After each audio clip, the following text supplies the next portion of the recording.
So I'm just going to fill 3 minutes with thanking you again and telling you that usually when we do these events, this is the third one, we approximate about 90 minutes. Sometimes when there's a lot of questions or people just want to keep talking, it ends up being 2, but I'm going to try to keep it to 90 minutes today, just so you know. And there are a lot of people here from different parts of the communities, people that one of our speaker knows and people that the other speaker knows. So I think it's a wonderful way to get people who've never talked to each other to see and hear each other. And I hope that's a good thing.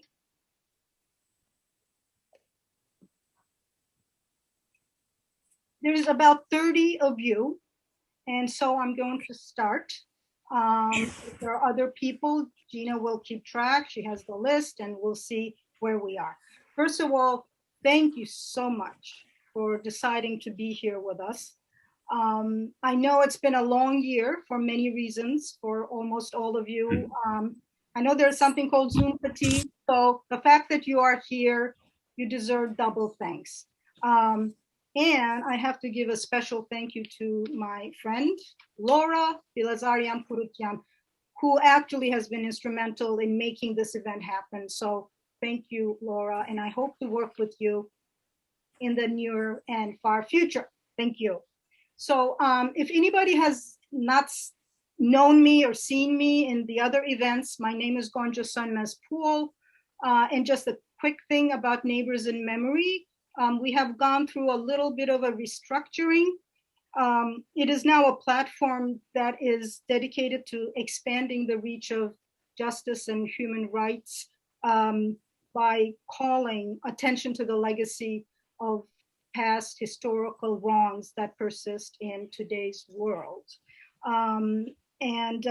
The way I think it can be thought about, if you have been following Neighbors in Memory, it's more like going beyond the singular event of the Armenian genocide, but staying close to it, because that's where the inception and the beginning of Neighbors in Memory lies. With that said, why that direction? I think this is as good a time as any, since horrific events such as Armenian genocide, the Holocaust, sins committed against Native Americans, Japanese internment camps, and I'm not saying it chronologically, massive human rights violations by the likes of Slobodan Milosevic in Bosnia, Croatia, and Kosovo, the genocide in Rwanda, what's happening regarding the Uyghurs in China or the Rohingya in Myanmar, coming all the way to today's world where January 6th, actually, there was a sighting of a t-shirt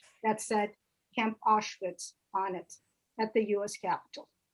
So in the words of Hannah Arendt, I think banality of evil persists. Without digressing too much, today's topic, it was in your invitation.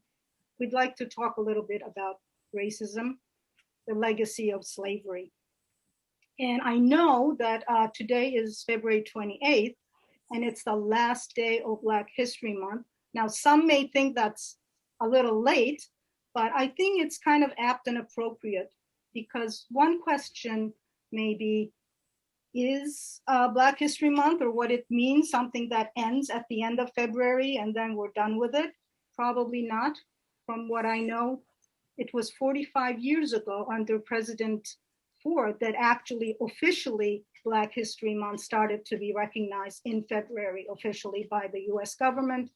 And here we are today, and we still have to talk about it. So the question would be, what is it that we do or the communities do, individuals or groups, thinking about racial reckoning that still, I believe, it's unresolved. I do want to say a few things before we go to our speakers, because they are the most important people to listen to. But let me just give you a few housekeeping things. As I said before, we're going to accept questions in the chat, because there are just too many of you to try to manage in any other way. They are going to be taking in the order that we receive them on the chat. So please make them as clear as possible and please stay on topic. So it is my greatest pleasure to welcome our two speakers, the two leaders in their communities, spiritually and religiously. They may come from two very different communities, African Americans and Armenian Americans, and yet I believe there is a lot of interconnectedness in their communities in regards to their histories in different ways. One of them, I suppose, is the fact that it's a fact of Christianity. It is a widely known and accepted fact that Armenians were the first nation to espouse Christianity. And I believe for African Americans, Christianity is the oldest and most long-lasting institution. You can correct me if I'm wrong. And I have a feeling, even though we're not talking about religion per se today, the reflections we're going to hear from our two speakers are actually going to be very significant for laymen and lay women among us, including myself. So I'm going to go and introduce our Reverend Jim Fripp, and then I'm going to introduce Father Yeprem, and then we will go from there. Reverend Jim Fripp, born and raised in Boston, Massachusetts, Pastor Jim is minister to men at the Concord Baptist Church of Boston. After traveling the world for 30 years as an audio recordist for WCVB-TV, Fripp attended Boston University School of Theology and earned a master's degree in theology with a concentration in pastoral. At Concord Baptist Church, Reverend Fripp's responsibilities include teaching Bible study, mentoring, counseling, developing curriculums, and in collaboration with theological leaders, writing and editing for a variety of religious publications. Reverend Fripp cherishes his years of travel, crediting them for his broad and compassionate worldview. And today he's humbled to serve his church in full commitment to his faith. We will hear from him in just a few minutes. Father Yeprem was born in Milwaukee, Wisconsin, and is an American of Armenian descent. His father, Kegem, I believe it means beautiful year, was an orphan of the 1915 genocide, something that left an indelible mark on his father and by extension on him. He was a pastor in the Armenian Church of America from 1973 to 2015. That's 42 years, by the way.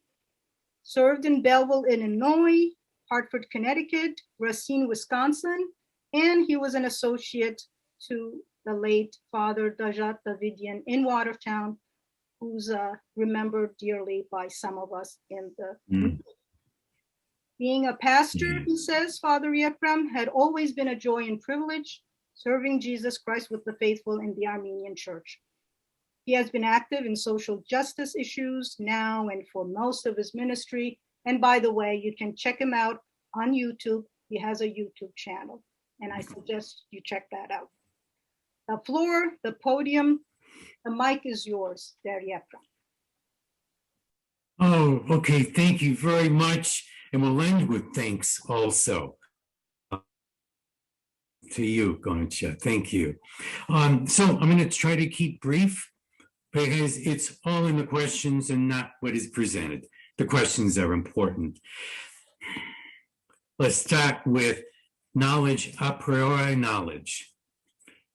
The worst malady, the worst disease in America today is racism. I just hold that as a truth. And I'm going to cover two things. The spiritual issue and the Armenian people's role in combating racism. First, the spiritual, and this shouldn't take long at all. If racism is hate, then it is not of Jesus Christ. And therefore, the church has to take leadership in anti-racism, in action in anti-racism. And it begins with ritual, which the Armenian Church does every Sunday, ritual. What is the purpose of ritual? Why do people go to church? It's simple. Ritual is to attain oneness with God. And if sin keeps us from that oneness, then repentance is necessary. We got to change course. So if we see racism around us and we do nothing collectively, not just individually, if we do nothing as a church collectively, that's a sin. And the two words in Armenian are very important. Sin in Armenian is merk. It's always in the plural. And it means harm.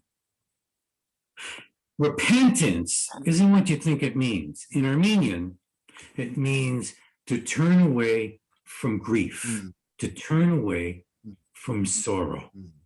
And so it's the church's job to lead the nation we live in away from harm and away from the grief of racism. Simple for me. Now, why am I on today? My people's witness, the Armenian people's witness, starts with genocide. A cataclysmic event. 1.5 million Armenians died that had to be more than half of the worldwide population. 300,000 orphans. My father being among them. Almost all of the priests of the world, Armenian priests of the world, wiped out.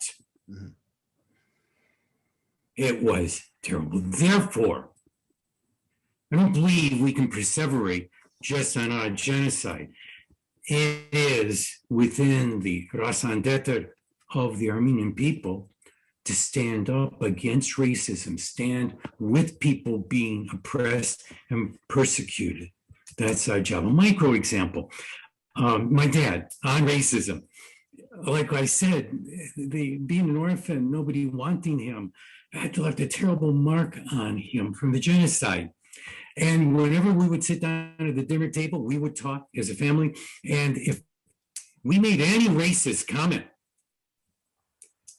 coming out of his genocide background, his hand would hit the kitchen table and there'd be no discussion.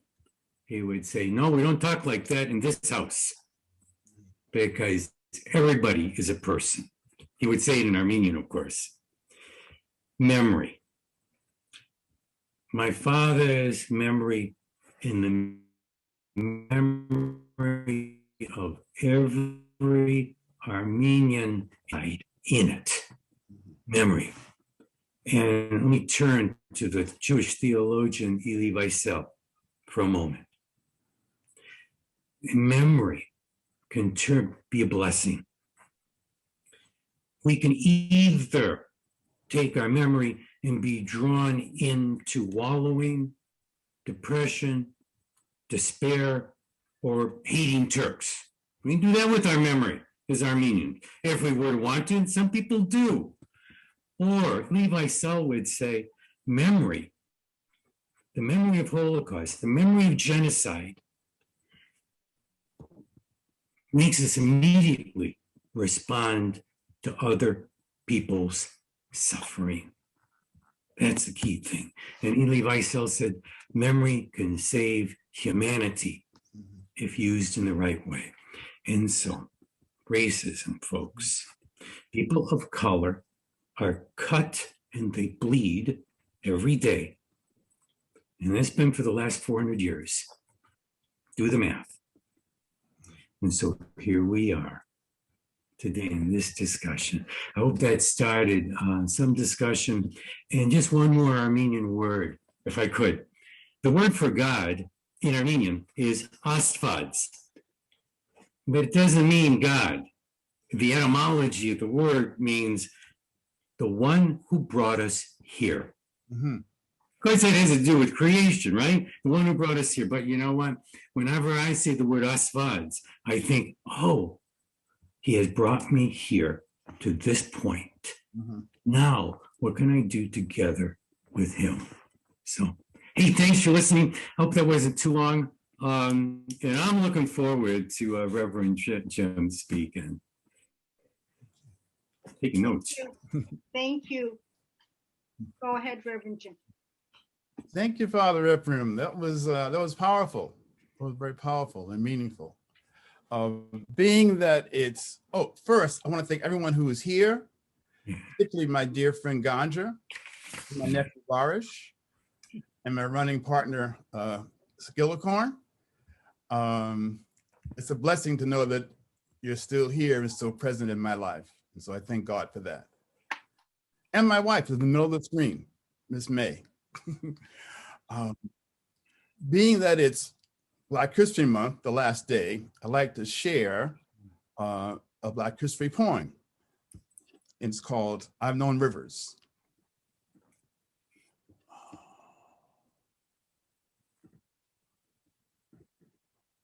Oh, cool. Not it. Let me try it again. Well, we did see it a few minutes ago, Jim. I know it's there. Yeah, there it is. There it is. I've Known Rivers by Langston Hughes. I've known rivers. I've known rivers ancient as the world and older than the flow of human blood and human veins. My soul has grown deep like the rivers. I bathed in the Euphrates when dawns were young. I built my hut in the Congo and it lulled me to sleep. I looked upon the Nile and raised the pyramids above it. I heard the singing of the Mississippi when Abe Lincoln went down to New Orleans. And I seen its muddy bosom turn all golden in the sunset. I've known rivers, ancient, dusty rivers. My soul has grown deep like the rivers. Love Langston Hughes because he puts in context the African-American journey and sojourn on these shores, although we do go back to the African shores in our spirits. Do a little autobiography and give you a sense of where I'm coming from. In 1953, my mother moved out of public housing. She wanted to get out of public housing, so she scouted a house in West Roxbury. My mother, father, sister, and I moved in and began a new chapter in our lives, integrating predominantly Italian and Irish neighborhood called West Roxbury. It changed our lives. I was 5 years old. 3 years helped shape me in those formative years. When I was 8, the Green brothers, 2 young white boys, jumped me. I was like 2 steps from my house. They jumped me. And we had a fight. I was doing okay one-on-one. The other one jumped in. I was lying on the ground. A Boston police car drove by slowly without intervening. When I was 13, I was coming home and I was 2 doors down from my house, where I still live, by the way. And Officer Green threw me against the wall and said, "Where's your ID?" And I said, "I'm 13, I don't have ID." And he had foul smelling alcohol breath. He finally let me go. And by the way, Officer Green was the Green brothers' father. But back in Black Roxbury, my Sunday school experience was a rich one, where senior teachers, Mrs. Washington and Mrs. Johnson, taught us we were all God's children, that God is love, and that hatred is evil. So that despite those and several other early incidences, like repeating the 4th grade, I never came to hate anyone, but was curious about what would cause people to act out,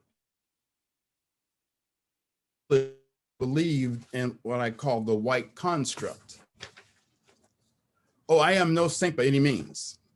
I was in junior high school, on my junior high school basketball team. We wanted to play in East Boston, and a gang of white youths jumped the last 2 guys going to the gym. I was one of those kids. So my next away game, I put a crowbar in my duffel bag.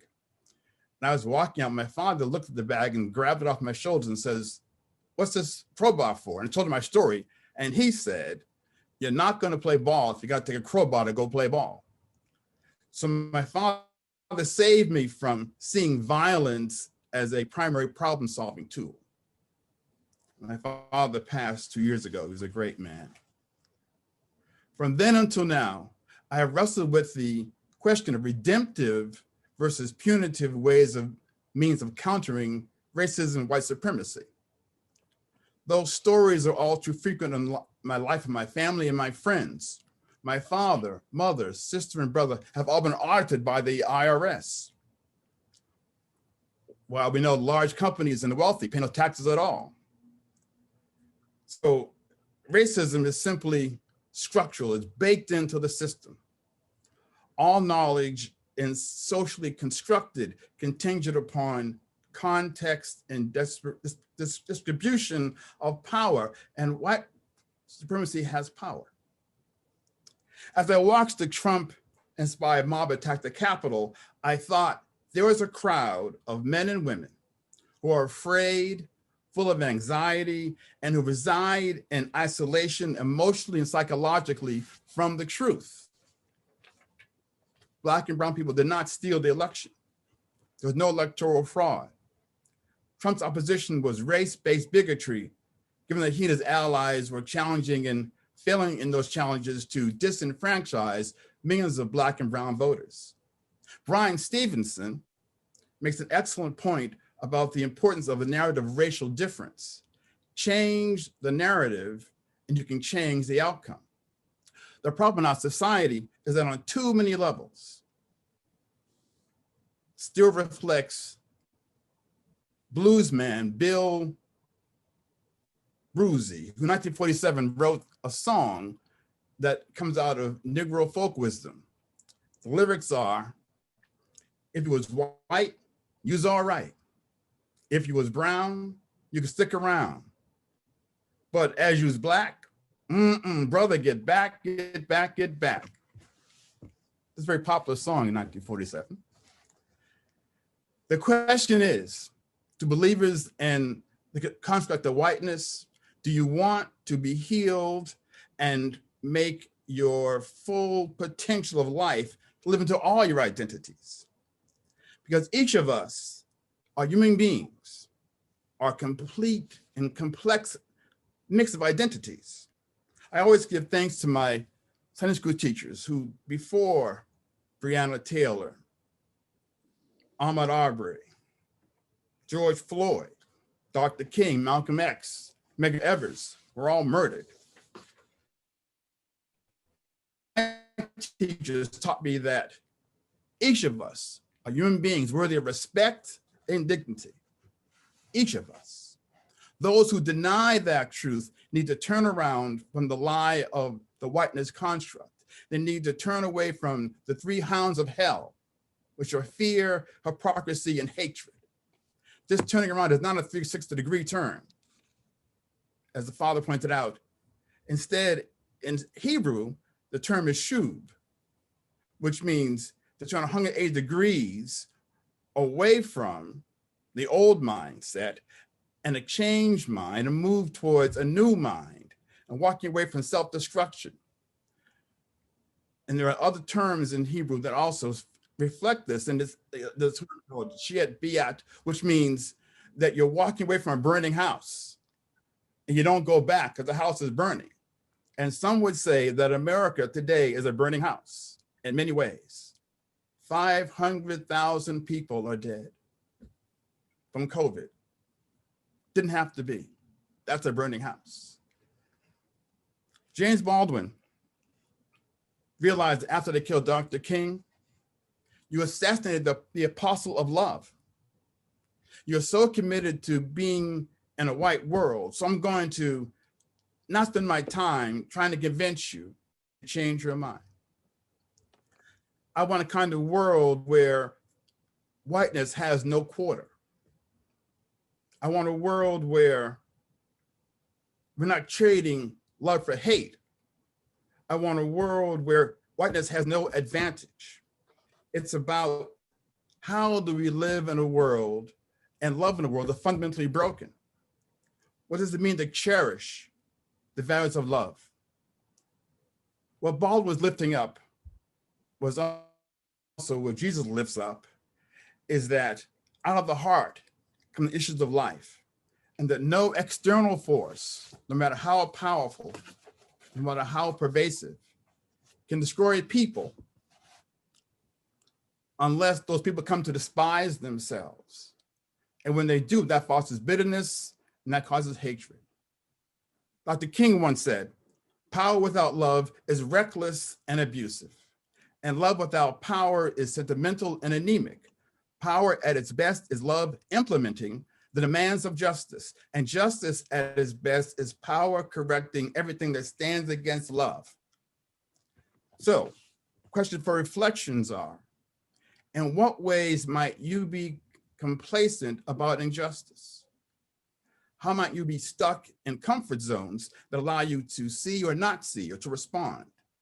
What conceptions and misconceptions do you realize need to be challenged about the poor, about people of other nationalities or ethnicities, about anyone who's considered being the other?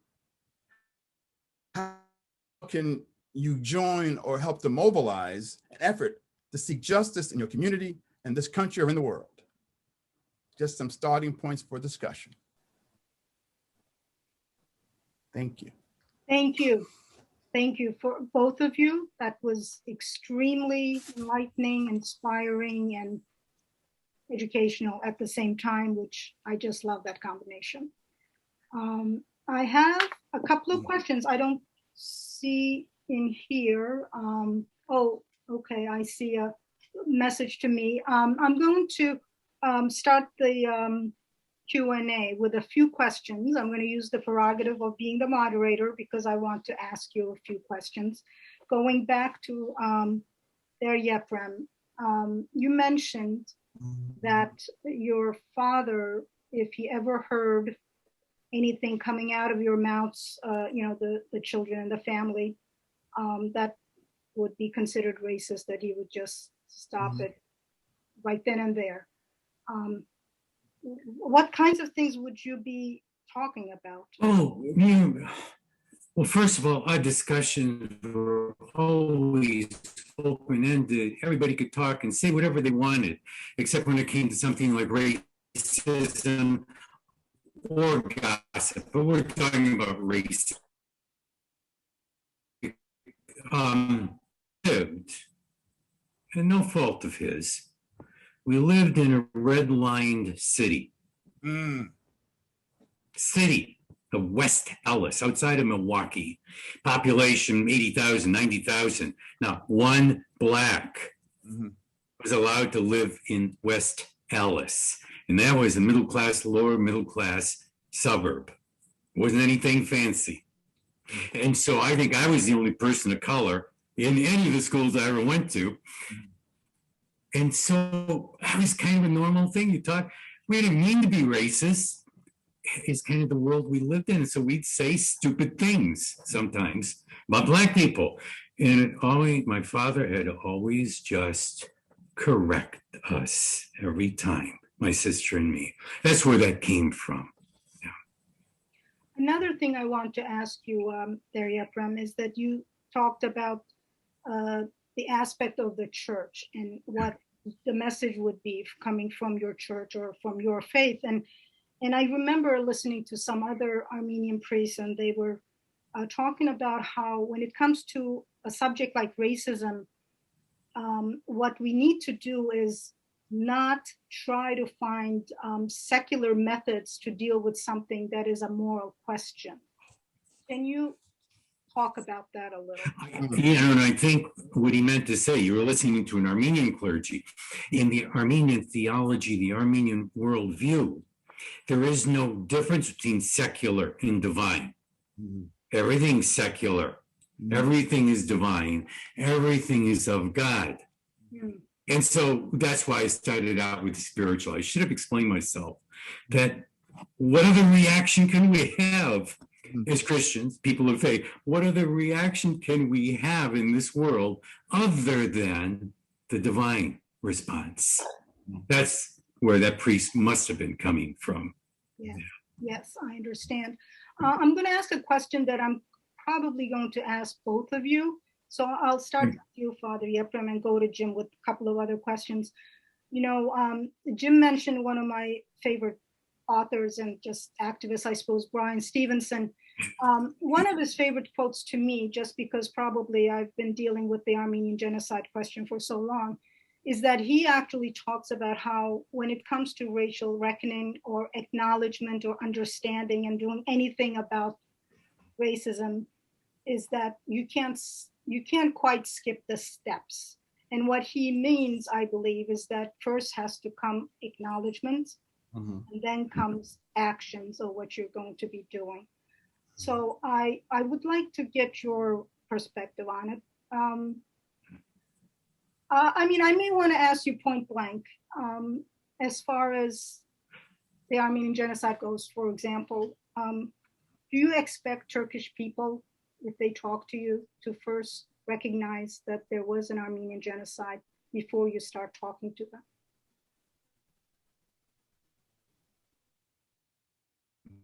If a Turkish person has been raised in Turkey, they, I would receive them as a human being.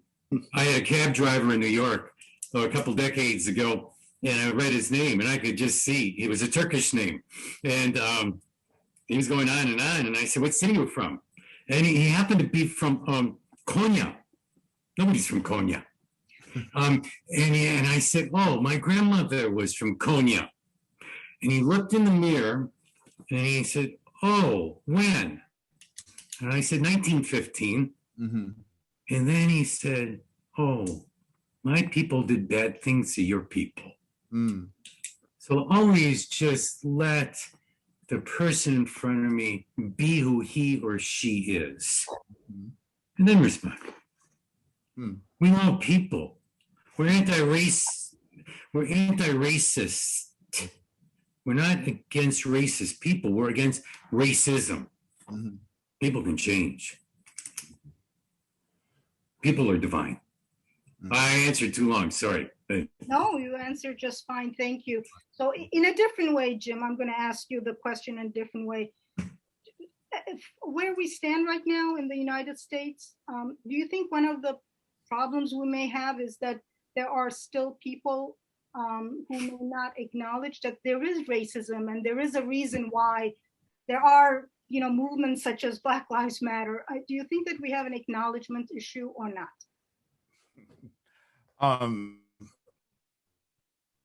My spiritual advisor, Howard Thurman, says it's the great denial. And that means that it's clear on every indices, economic, political, social, that African Americans are at a disadvantage in our society, severely. And that people who say, well, all lives matter, that's true, but they say that in response, in denial of the fact that Black lives are under constant 24/7 threat. As I was telling my story, when I was 8, 13, etc., I was physically attacked, not because I did anything to these guys, just because of the color of my skin. And so the answer to your question is working on the great denial is not my issue. It's the issue of those people who come in contact with other people who may say they're white. In point of fact, a white sheet is white. Everyone else are shades of brown. and that's a truth, you see. And when you think about that, well, so what does that mean? What is only people who are white are albinos who don't have any melanin?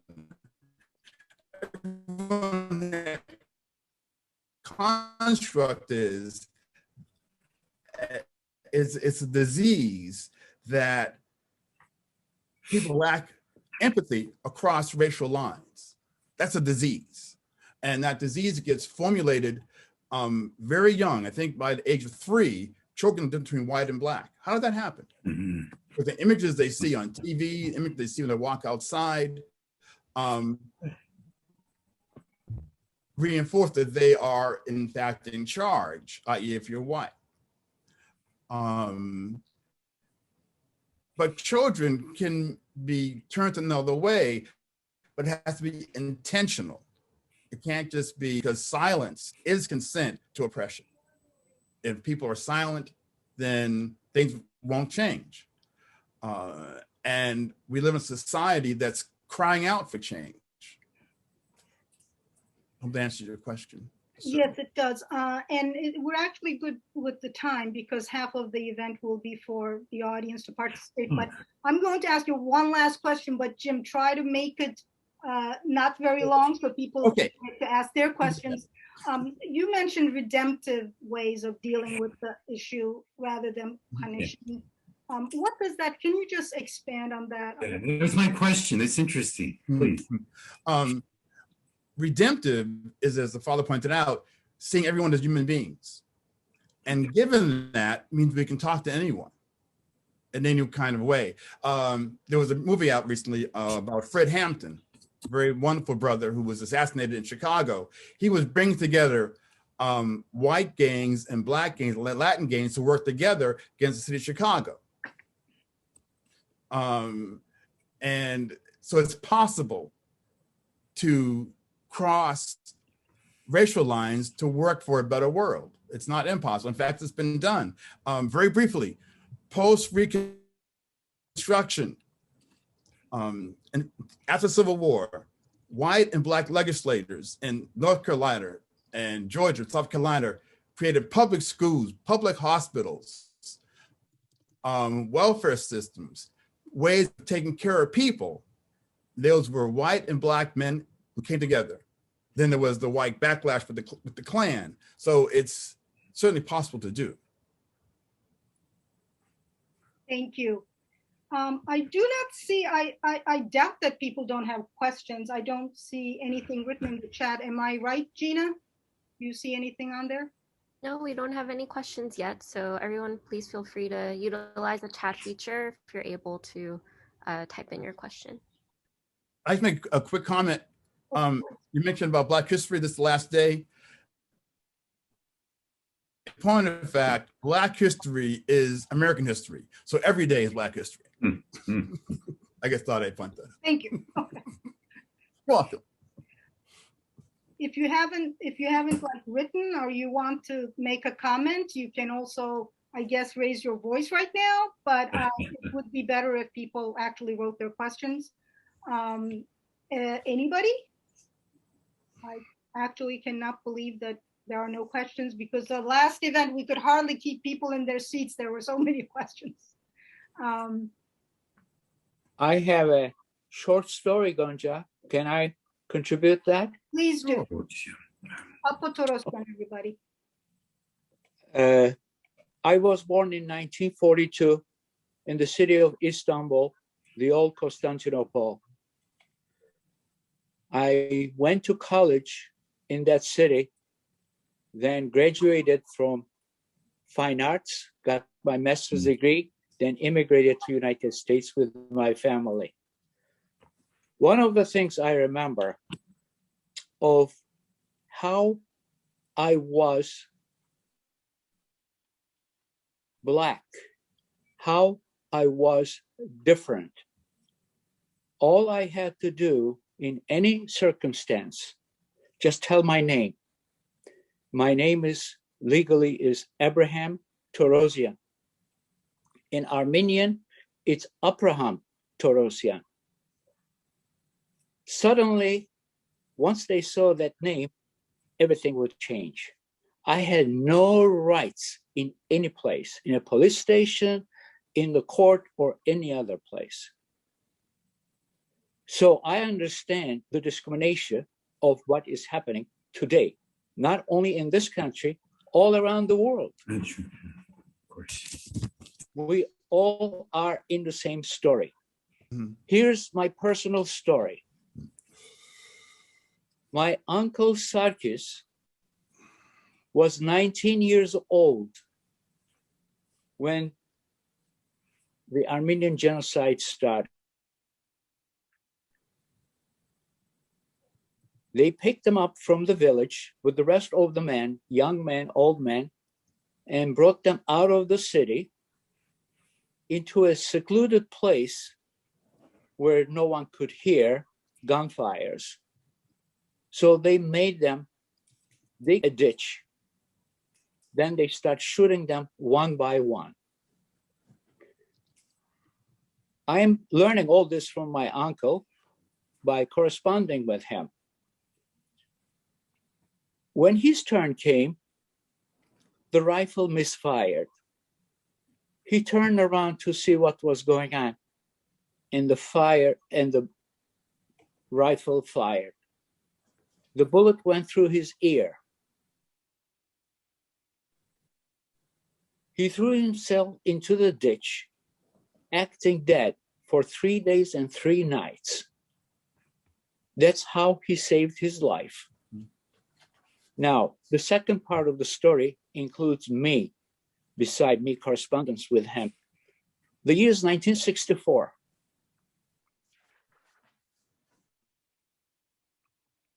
College, and I intend to go to Europe, study fine arts. My train is the one that's called the Orient Express.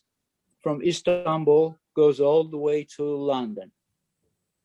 And my train was going through, my uncle lived with his family.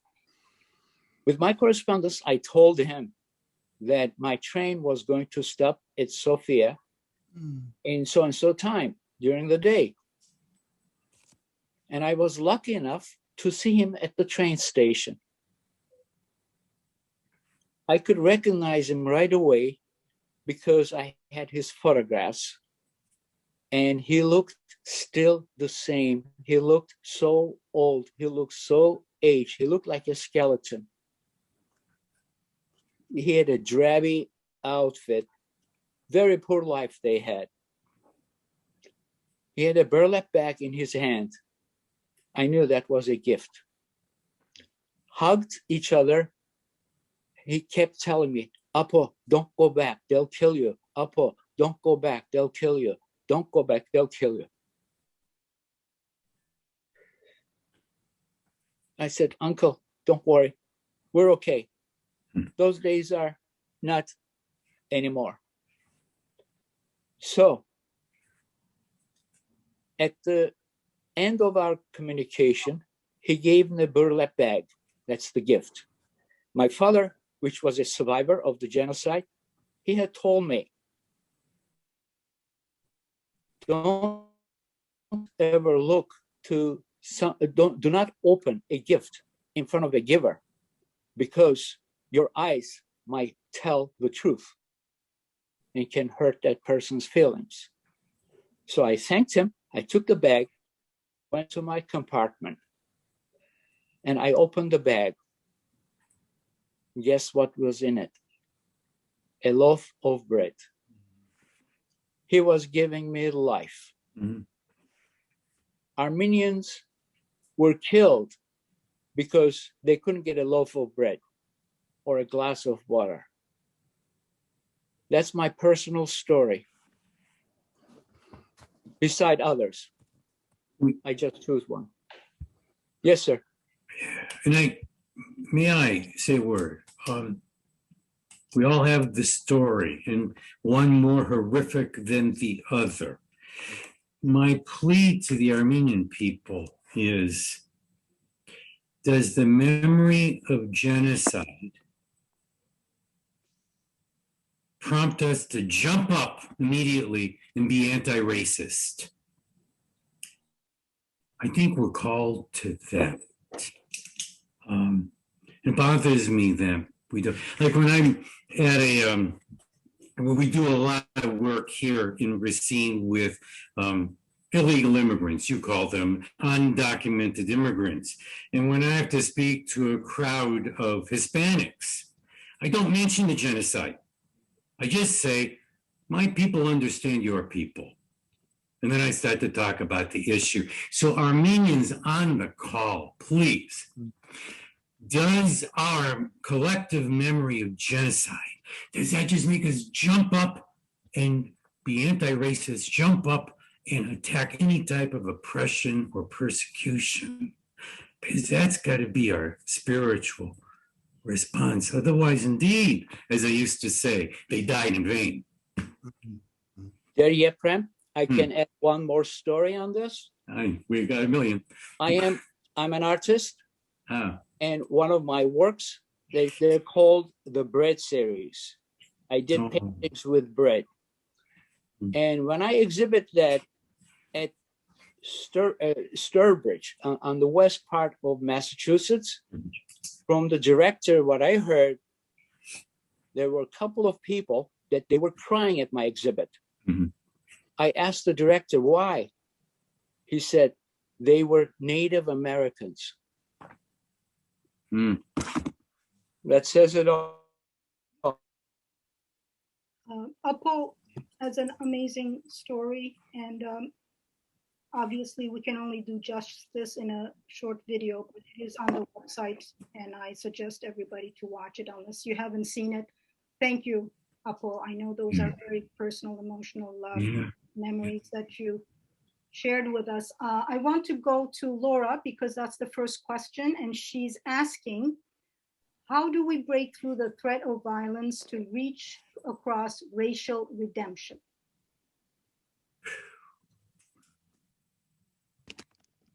Ask that again. How do we break through the threat of violence to reach cross-racial redemption?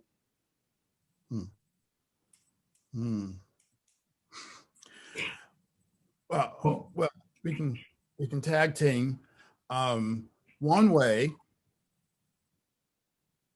is prayer. That I left that up. That may be obvious to some and obvious to others. Another way is to give money to organizations that are actively involved in anti-racist work, including food pantries, including NAACP, including, you can go to Morningstar, which is a website, and you can see ways you can give money to support people who are trying to save life. Another way is to educate yourselves about racism. There are a ton of books out right now, and that'll be beneficial. Another way is to observe microaggressions. I think one of those classics is when, I think Barack Obama was speaking and someone said, he's so articulate. He speaks so well, which is a real insult. That in many ways, African Americans experience microaggressions on a daily basis, and that really wears on people. And observe how you may, in fact, unintentionally be doing that in your own behavior, in your own speech. And that also commentaries on the African American community who also fall under the rubric of the white construct. There's a reason why over 37% of the gun homicides in America are Black youth, because of self-hatred. It's a real thing. So when people raise up Black Lives Matter, there are African Americans who don't believe that. And their practice is to kill each other out of despising yourself. So it's a real valid question, but it's also a question of talking in your own group. Oops, sorry. Did I lose you? We still see you. Father, yes, you want to add something? I'm sorry. Yeah, and Reverend Jim gives the great overview of how we should be looking at the world and look closely at the world. That microaggression is all over. And if white people not of color, were to open their eyes, it's every day. You walk out, if you walk out of the house, you can see it if you want to see it. And the only additions I would have would be more micromanaging as it were, that if you belong to a church, then encourage your pastor to, and not everybody's going to want to come to something like this, encourage your pastor to bring in an anti-racism program to teach what is racism. So there's, first of all, an awareness is very important in order to acknowledge anything. And then it's important for churches to be involved in social justice organizations. It's best for interfaith, not political, interfaith social justice organizations that will work against racism in a nonpartisan way. This means so many things. It means advocating for drug courts. And if you know what I'm talking about, this is all shorthand. Drug courts, mental health courts, you name it. Why send those people to prison? And if we're anti-racist, it all boats. Let me tell you something. All of our churches should be adopting schools in inner city, going in and tutoring, going in and mentoring. These are simple things to do. These are not, we should be advocating to our state legislatures and city legislatures bail reform. Why should somebody have to pay parking tickets or speeding tickets and lose their job, lose their money, all sorts of things? Reducing the prison population, having more educational programs in the prison. This raises all boats, but they are specifically also anti-racist. There's so many other things, but once a church would get involved in a social justice organization, then it starts to roll. And not everybody in the parish would want to be part of that, but there would be many people that would want to be a part of that. I just ranted and threw a lot of ideas out there, but action is necessary. Racism will not go away with talk. Right. And it won't go away with prayer. I'm sorry, Jim. It won't go away with prayer. I always start prayers many times at these types of things. Okay, I'm going to pray, but prayer without action ain't prayer. Exactly. I pray. You got to come together. Yeah. You got to come together. Faith then works. Faith then works. I'll point out. Were you going to say something? I'm sorry. Oh, good. There are some good questions coming up, so I want to get to as many as we can. As far as chronologically, and this one is a little more on the religious end, so maybe one of you could get to it, but make it a little short because there are several other ones. Emily in Armenian Terjimanyan is asking, what parts of scripture do you find yourselves drawn to when thinking or meditating on racism and anti-racism? This is, I'm sure, very, long answer could be, but I got one. Okay. I got one. Yeah, we could talk about love all we want in Jesus Christ. Genesis. God, not God, that's not the word for God, is it? The one who brought us here created us all in his image. Everything follows. When I was young, I got kept back in the 4th grade. See, you repeated it, but in Sunday school, I was in the 6th grade. I got a double promotion because I was good memorizing verses, and my key verse was, God is love. Period. Stop. Full stop. There you go. And if we're made in the image of God, then we should try to be like that. That's it. It isn't more complicated, actually. And love should bring about a remembrance of what that is, basically. Yeah. There is a question specifically for you. Reverend Fripp, Yonca Poyrazdoğan is asking, what's one way you think your life would have been different had you been born another race? Another way. Another race. Maya Angelou. Maya Angelou answered that question. I share her. I'm glad I was born Black. I was glad that blood of Africa flows through my veins. I'm glad that when I went to Africa, and we were in Egypt, and brother said, "You're my cousin. I know you're my cousin." I said, "No, I'm from America." No. They're from America. You're from here. So it never has crossed my mind not to be proud of who I am and who my ancestors are, and where I come from. Never crossed my mind. I have a feeling, Jim, you may like this question. Coming from Alex Chalishlar. Can you clarify further the nature of how state structures and institutions work to suppress the struggle and grief of oppressed groups?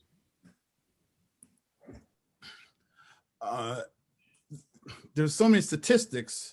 But one, the Boston Globe did a spotlight search 2 years ago, and it said the wealth of the average Boston family, white, was $30,000.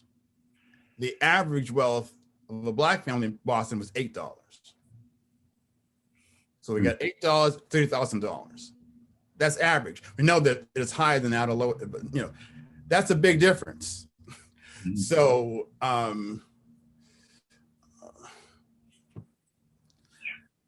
so to speak to that directly is that there are these structural problems that need to be attacked, acknowledged and attacked.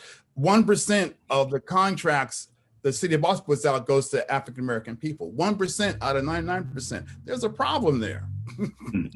You see. So, and the city says they're going to work on it, but they've been saying that for years.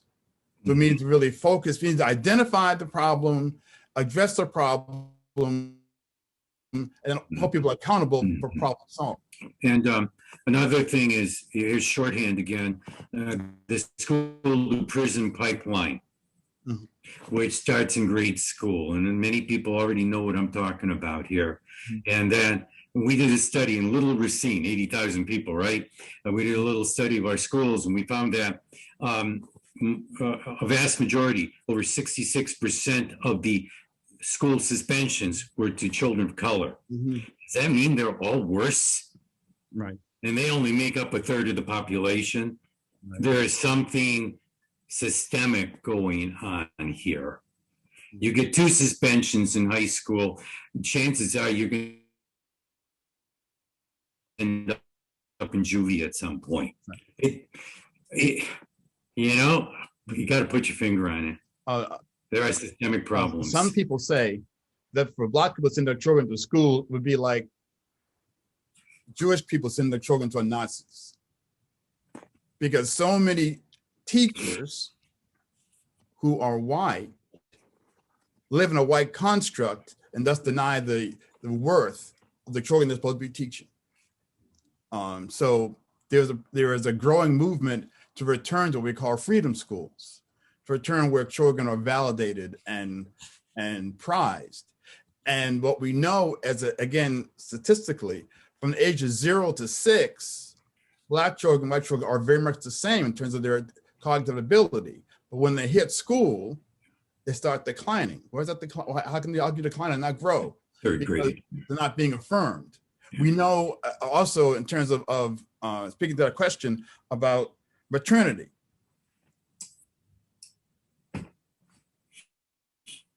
White women and Black women, basically the same. The Black maternity mortality rate is much higher, a third higher than a white woman. We know that only 4% of the doctors in America are of color. And we know that there's a better outcome if the doctor who's treating you is Black. We know right now as a fact that many African Americans won't go get the shot that they need because they don't trust the health system because of their experience with the health system. So need more Black doctors. And one other point I'd like to make quickly, because I see we have 2 great artists. It's also good that the artist can reflect a world where there's creativity and there's joy and there's insight and there's beauty, that there is beauty in the world. And we need to see more of that beauty to know that we're God's children and God's creation is rich and vital and an affirming one. I guess. Thank you. There is Welcome. a comment here, and in terms of bringing us to a little bit more of a global and universal way to look at racism, Tayfun Balcık belongs to an organization in the Netherlands, right, Tayfun? And he has a comment that I'd like to read. When we talk about racism, is it important to define the different types of racism and how to cope with that specifically? For instance, anti-Black racism is worldwide, but Turkish Islamic racism targets non-Muslim groups like Armenians, Greeks, Jews, or Turkish secular racism against Kurds, maybe. Does anybody want to tackle something that responds to Tayfun? Because I think it's a valid comment. He got a very valid point. Yes. He's got a very valid point. And tell him, Dyson, we're sorry. You know, we've been talking about an American problem, and there is a whole world out there. So mea culpa on that one. But as my mentor of blessed memory, Father Yeprem would always say, we got to take care of our own garden first. But anyway, the problem that the Yazidis have, the Kurds have, the Christians in so many countries, the Baha'is in India, there are so many problems out there. Yeah, this has to be addressed worldwide. Eyes have to be opened. And I'm glad he is in a group like he's in the Netherlands, bringing people together for some understanding. Thank you for the comment, Tayfun, and thank you, Father Yeprem.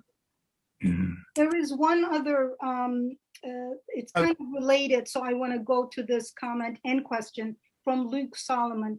Systemic and institutional racism in the US is such a complex issue. How do you recommend introducing conversation around the concept to people who are completely unaware of it, particularly immigrants?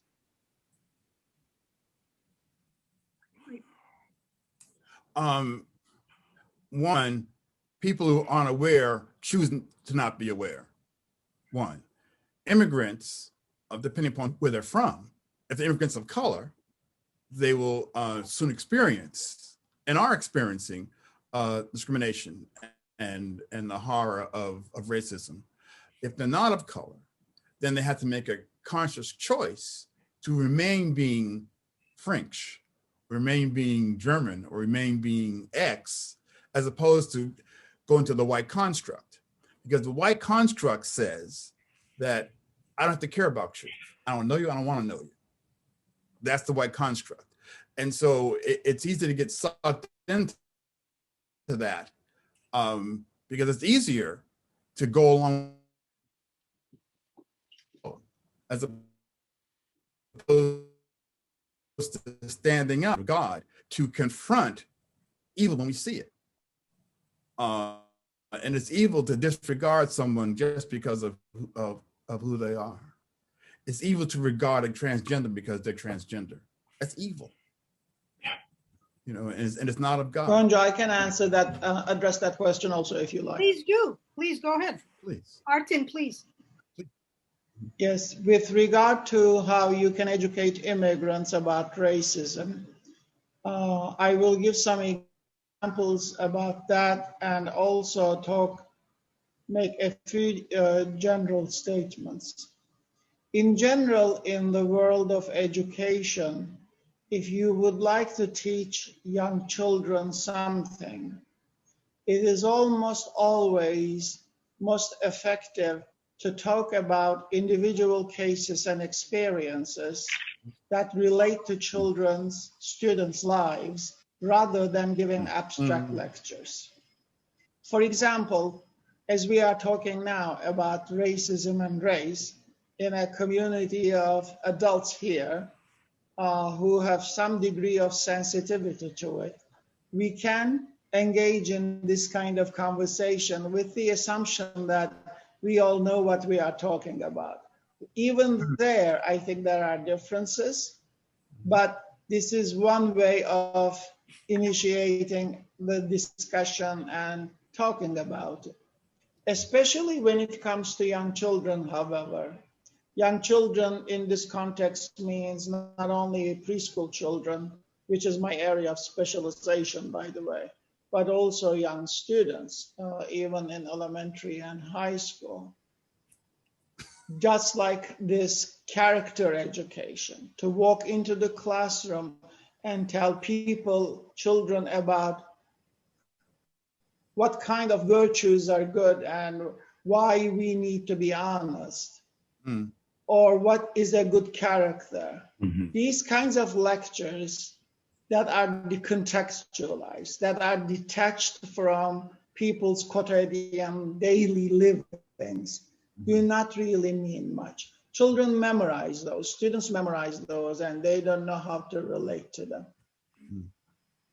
One way, especially with very young children, early childhood education now I am talking about, in which we can approach racism is by enabling children, students in the classroom to become aware of the differences, for example, in the way in which teachers interact with children.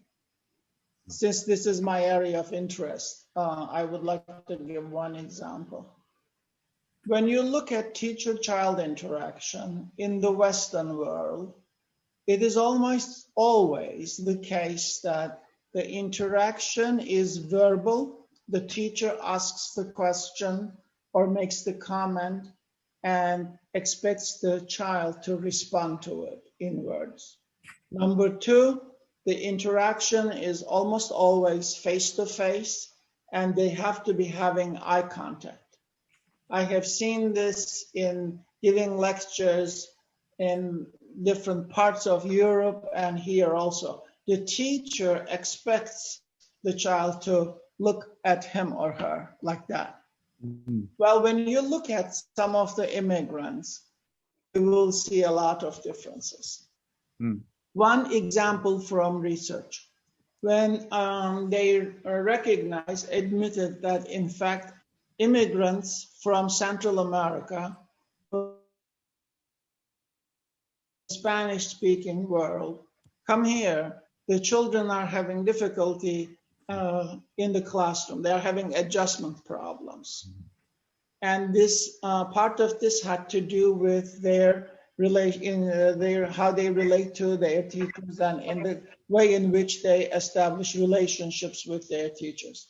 In many different parts of Mexico, for example, it is completely unacceptable for young children to have eye contact with the adults, to look at the adults up that way. And to have eye contact is an expression of disrespect and lack of esteem.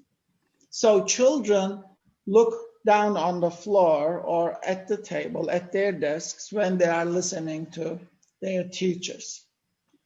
Not being aware of that, teachers often approach children of immigrants like that with what we call in psychology a deficit view, that they didn't have the ability to have appropriate, adequate relationships with the teacher, instead of seeing this as a matter of cultural difference.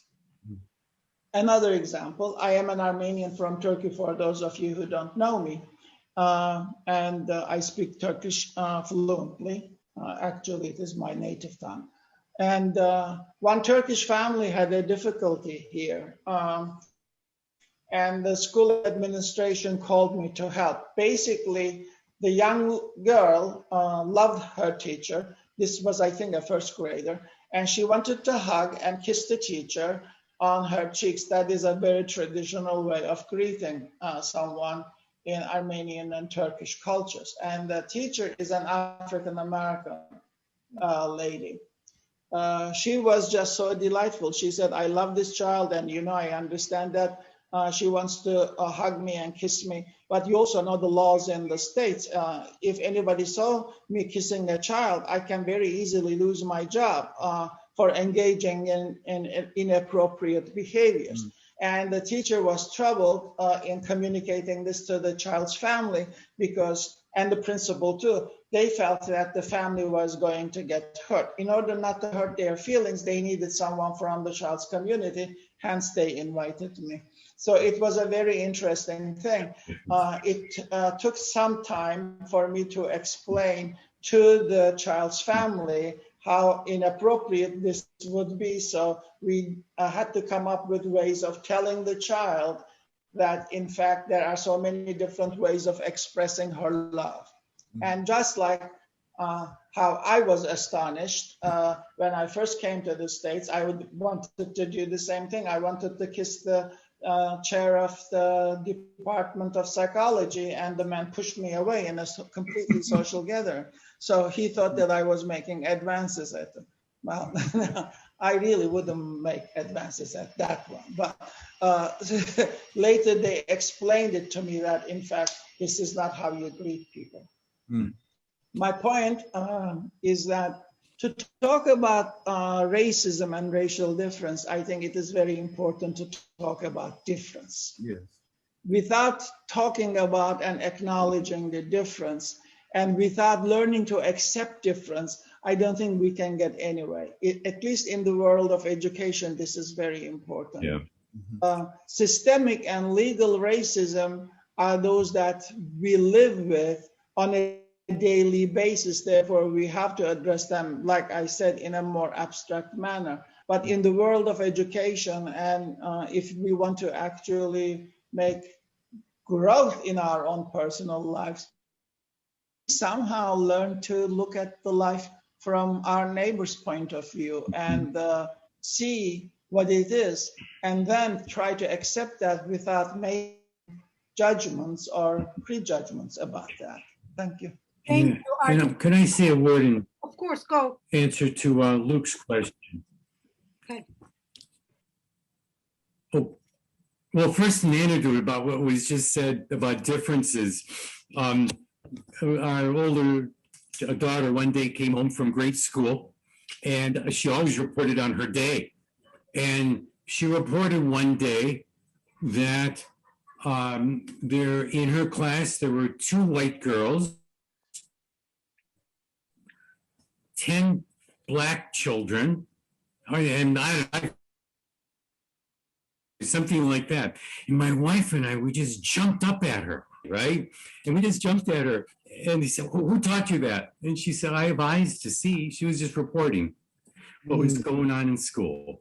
We made a point of sending our kids to these inner city schools so they would learn that everybody's a human being. But in answer, I think, Luke, your question has been answered very well by Artin and Reverend Jim. I would also like to add 2 more things that, talk to people that maybe don't know about the racism, but also we need to be able to talk to racist people. We need to find some type of common language to talk to racists or mildly prejudiced people. We have to learn how to do that. We have to learn how to stretch out our arms, have a relationship with them, and talk things out. Because we cannot have a house divided. We got to be doing all of this talk. We have to do all of this talking, and it starts at the ground floor of talking to people on the other side of the aisle with love. That's so important. That's really, I wanted to get that in there somewhere. No, it's extremely important. Thank you. Let me just say, Artin, thank you, because I don't think it can be overstated how much we need to start these discussions when we are little. So thank you. I appreciate all your comments. And as far as very related to what Yeprem just talked about, I do have to ask you to consider this question and comment from Ellen Boyce. It's extremely related. Many times religion has been used as a weapon. We have seen it recently in the Trump era. How can evangelicals call themselves Christian and yet support a leader who bullies, discriminates, and hates? Well, I think I would like to hear from either one of you how we're supposed to talk to overtly racist people. Well, to be short, I'm not spending a lot of energy talking with them because they've made a clear choice not to be Christian. Christianity is based upon Jesus Christ, is based upon the ethic of love and sacrifice. The Christians who, quote unquote, stormed the Capitol are not Christian. The Christian church opened up in Minnesota is called the White National Church. Mhm. They're not Christian. Mhm. The man who held up the Bible upside down is not Christian. So personally, I don't spend time thinking about speaking with them. I believe that is among people who are white to talk to each other along those lines, because my energy has to be trying to save my people, and my energy spent with people who made a clear choice to lie about who Jesus Christ is and what his interests are. Yeah. It's not my track. Father Yeprem, please, can you also answer that? I'm just curious. Sure, let me come in on that. I agree completely with Reverend Jim again, but coming from a white person's background, first of all, when religion, get my air quotes out, when religion is used as a weapon, it's not religion. Don't, and let's not paint such a broad brush on the evangelicals. There are some great evangelicals, but the evangelicals you're talking about in the question, then they're using religion, but it's not religion. They're using their own prejudices and hates, and they're weaponizing the Bible. And that's what they're doing. It's not religion whatsoever. And that being said, my daughter had Elie Wiesel for one class when she was at Boston University, and she summarized his entire philosophy in three types of things. She said, everything can be cured with love and forgiveness. And she said about Wiesel, he worked hard not to hate. So even now, us white people, we got to be talking to these white evangelicals. We got to be crossing the aisle, and we have to be speaking to them in love, because it's easy to hate them when they're pounding the Bible and they're pounding other people with their Bible. It's easy to hate them. We got to work hard not to hate, and we got to learn to love them, because that's the only way we're going to have a conversation with them. They're absolutely wrong. But we got to be talking with them at all time. We can't be in two separate camps. So the worst three words in Christianity are, the Bible says so.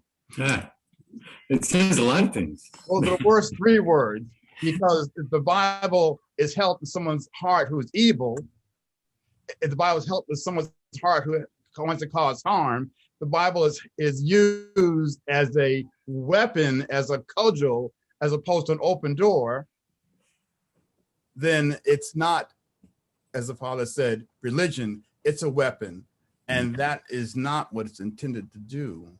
And we know that it has been historically used that way, particularly predominant Protestant Christianity against others.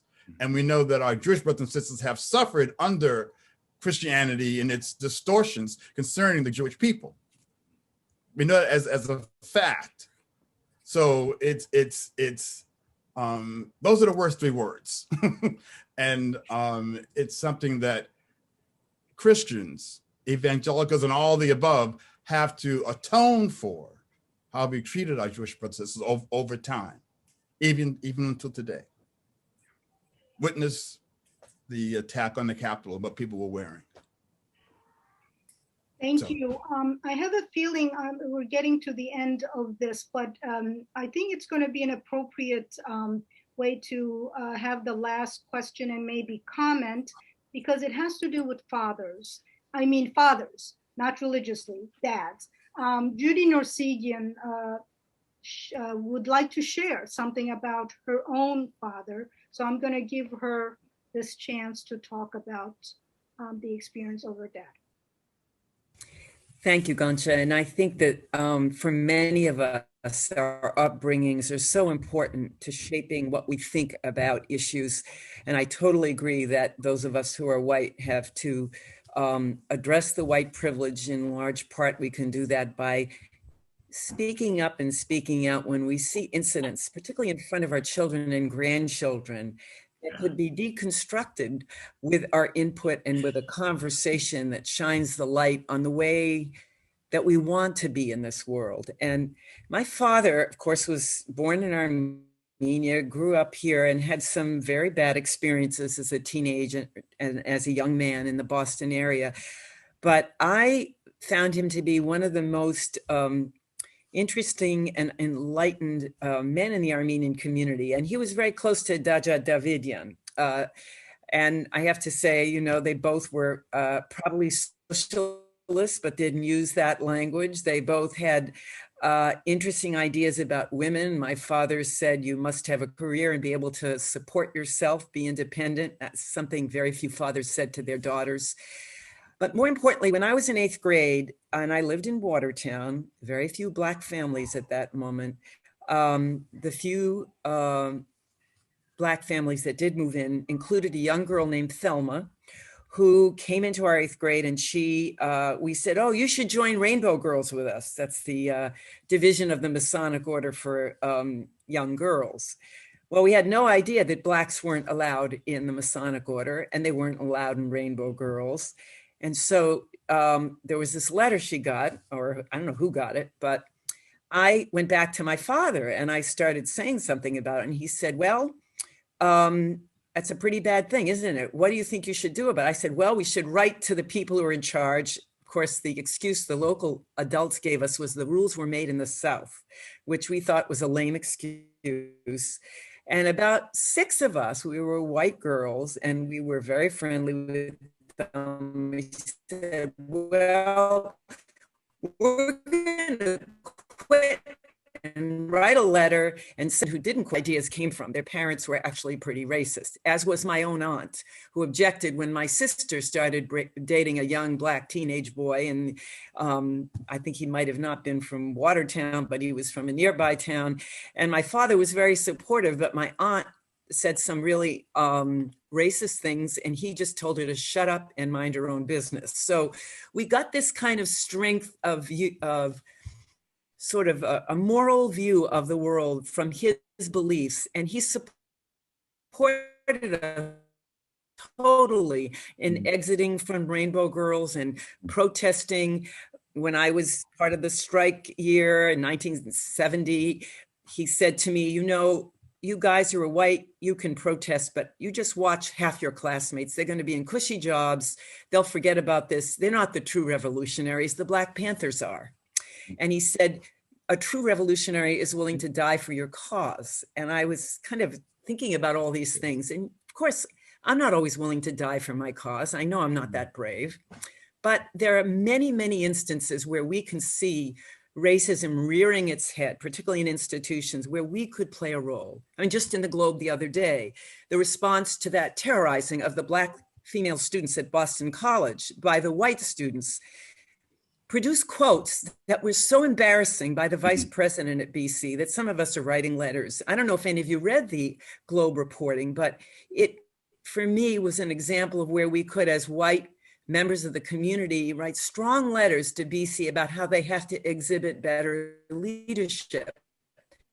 Their leadership is almost all white there, and they should be saying things, not not like what we saw in the Globe, but the kind of things that would exhibit leadership. You can do this in the religious setting, and I know that most, as you've been describing, true Christian traditions do this.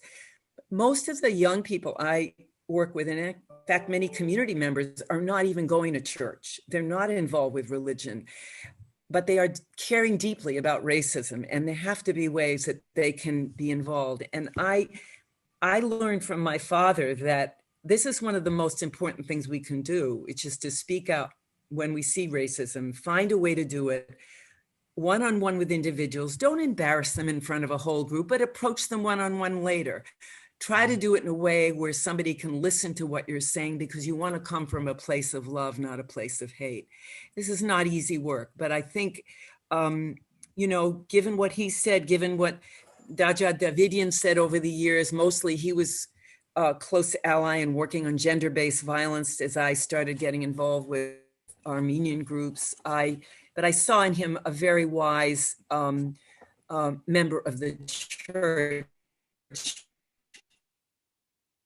That members jealous. Who made fun of him all the time. And I thought that was unbelievable. But it takes this kind of courage to being in the clergy to be a leader of that sort. And I just want to say that as we think about our children, get those amazing books out there that address racism at their level. Give them to your children, your grandchildren, give them to the schools. Find ways to just chip in, because the last 4 years just gave institutional racism such a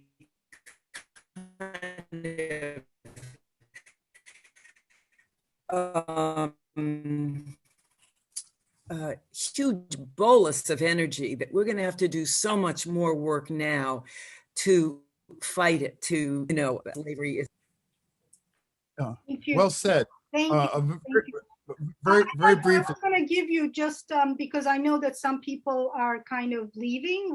I think everybody's getting a little tired, not from the speakers, but just because it's been going on, and I don't see any more questions. However, I wanted to make sure our two speakers had any closing comments they want to make to this audience. So very briefly, it's not a matter of religion or faith to want to have clean air and clean water.